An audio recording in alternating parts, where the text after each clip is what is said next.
Bago tayo magsimula, gusto ko sanang i-flex ninyo sa comment section dito. Ilagay nyo kung ano yung inyong e-rifle. Huwag po kayong mahiya kung si Auto man yan or PCP kasi mahal nyo yung unit ninyo. What's up guys? This is Dave Lopez of Rifle Eyes Philippines and kumusta kayo? Ayun nga guys, kung gusto nyong matawa sa buhay, ay bisitahin yung aking Facebook page. Po yung aking Facebook page, ang Papa Zandoy, Taong Grasa May Pag-asay, and more videos na ginagawa po namin ng kasama ko na Taong Grasa din for a month. Yan. So visit kayo dito, mga interviews, prank videos, inspiring videos. And guys, thank you so much sa pag-follow sa Papa Zandoy. Today's topic, pag-usapan natin ang competition type na air rifle.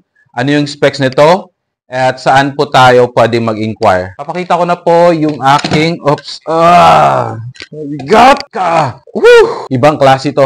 Competition type air rifle. Nahirapan ako magawak nito. Dito po, and trigger. Aluminum po siya. Brand na kanyang gauge. Magugulat kayo. I-click ko dito. Ayan. Ayan. So, yung gauge niya ay Signet gauge. Meron siyang adapter dito. Pinagawa yan ng tropa.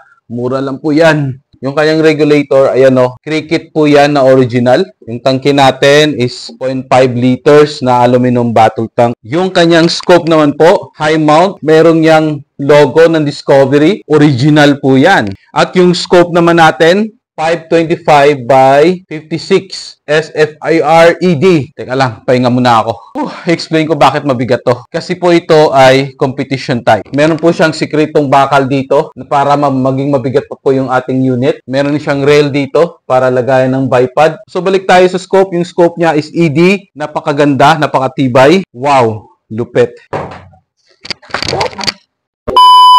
Yung kulata naman natin is made of 50 years old wood, yung mga poste. Thank you, RJ. Eto, matindi. Ay galing sa Bisdak. Specialized para sa akin na 21mm outside diameter. Ang haba ng ating panumpit, galing dito. Ayan, papunta dito is nasa 21 inches.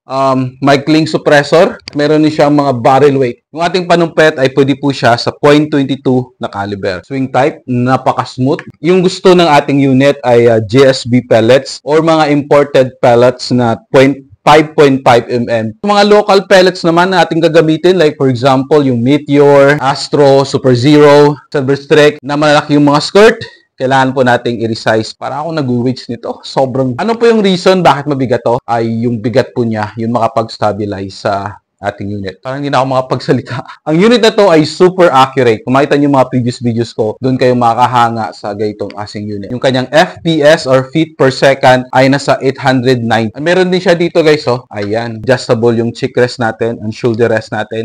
Kaya ano pa masabi niyo? Smooth trigger. Price reveal. Pag ito lang lahat, nasa 30,000. Pero dahil may scope siya, Discovery, 23,000 pesos. Yung gauge naman natin, napakatibay, napakatindi, is nasa 6,000. Hindi pa kasaba yung kanyang shipping fee. Yung ating cricket, ayan, kahit na tumanda tayo, stainless steel yan, ay nagkakalaga ng 9,000 pesos. Ito po galing mismo sa company nila. Yung suppressor natin, syempre, libre yan sa ating tropa. Yung kanyang patultak ay nagkakalaga ng 1,300. Yung ating panupit naman, 4,300. Kasama na yung shipping. Hindi ko alam, 4,500 ba o 4,300. Ayun, so matinding presyo to guys, 73K. Uy, bakit mahal? Dahil po yun sa scope, dahil po yun sa regulator, dahil po yun sa gauge. Pagtatanggalin natin yung scope, gauge, cricket na regulator ay 30,000. Tandaan nyo guys, these changes depending on where you buy, kailan mo binili, at kanino mo binili. As I said, kung unit lang, worth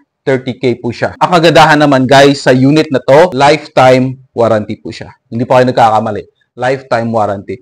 If malapit kayo sa Negros, konting mga singaw, anong problema, pwede nyo pong dalhin doon sa gumawa at siya na pong bahala.